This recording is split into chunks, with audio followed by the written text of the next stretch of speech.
हाय नमस्कार. आजची आपली रेसिपी आहे कोबीचा चटका. इथे मी एवढी कोबी घेतलेली आहे, धुवून किसून घेतलेली आहे. याला मीठ टाकून ठेवलेलं होतं, लावून ठेवलेलं होतं. आता आपण ह्या कोबीचं पाणी काढून घेऊया, कारण पाणी काढल्याने याचा उग्र वास येत नाही. हे बघा, असं छान पाणी काढून घ्यायचं. आणि कोबी कधी पण हिरवीच घ्यायची, त्यासाठी म्हणजे हिरव्या कोबीचा तेवढा वास मारत नाही. आणि पांढुरकी कोबी घ्या, त्याचा वास येते. आता आपण पाणी नितळून घेतलेलं आहे. आता इथे मिक्सरमध्ये आपण बारीक करून घ्यायचे आहे. 7 ते 8 लसूण कळ्या आहे, 4 ते 5 मिरच्या घेतलेल्या आहे मी. आणि हे 2 तास डाळ घेतलेली आहे चण्याची भिजव. हे पण यामध्येच टाकायचे आपल्याला.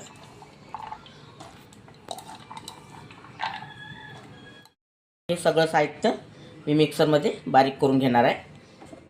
आता ही डाळ, लसूण कळ्या आणि हिरव्या मिरच्या मी बारीक करून घेतलेला आहे. हा कोबी पण यामध्येच टाकायचा आपल्याला, मोकळा करून टाकायचा.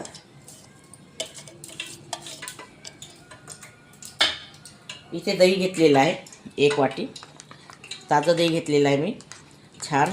हे दही पण यामध्येच टाकायचं. एकदम आंबट नाही घ्यायचं आणि एकदम गोडही नाही घ्यायचं, खट्टा मिठा दही पाहिजे, तरच छान लागते खायला. आता इथे मी तडक्यासाठी तडका पात्र मांडलेला आहे, तेल टाकलेलं आहे. तडक्यासाठी थोडं तेल जास्तच वापरायचं आहे. तेल गरम झालेलं आहे आपलं. इथे मी 4 ते 5 कढीपत्ते पानं घेतले आहे, अर्धा चम्मच जिरा घेतला आहे, अर्धा चम्मच राई घेतलेली आहे, आणि 2-3 लसूण कळ्या घेतलेल्या आहे काप करून, आणि 2 मिरच्या घेतलेल्या आहे छान काप करून. हे यामध्ये टाकायचं आपल्याला.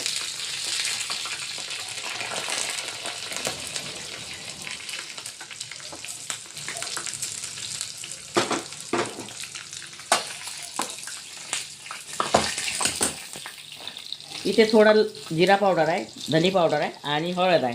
तुम्हाला वाटलं तर तुम्ही हळद टाकू शकता, ना तर स्किप करू शकता. हे पण या तडक्यातच टाकायचं आपल्याला. आणि ही साखर आहे 1 चम्मच यामध्ये टाकायची. आणि स्वादानुसार मीठ आहे, हे यामध्ये टाकायचं. तडका आपला झालेला आहे. तडका यामध्ये टाकून घ्यायचा परिपूर्ण.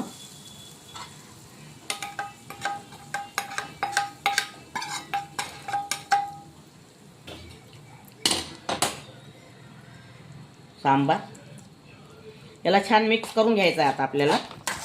ही कोबी चटका छान लागते खायला, जेवणासोबत सर्व करा आणि तोंडी लावायला खूप छान वाटते.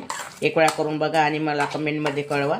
तुम्ही कधी केला किंवा नाही केला हे मला तर माहीत नाही, पण आता ही करून बघा आणि खाऊन बघा, खूप सुंदर लागते खायला.